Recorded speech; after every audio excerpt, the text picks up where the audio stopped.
We all love our friends, but whenever we meet people, they come into our lives with different colors and they start adding little by little a little bit of colors, their traits into our lives. So when we allow people into our lives, so slowly when we meet another person, that person adds their color into our lives.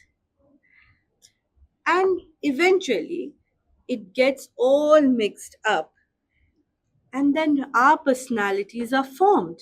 We take some of their traits and we give some of our traits, and then we invest into other people in our lives.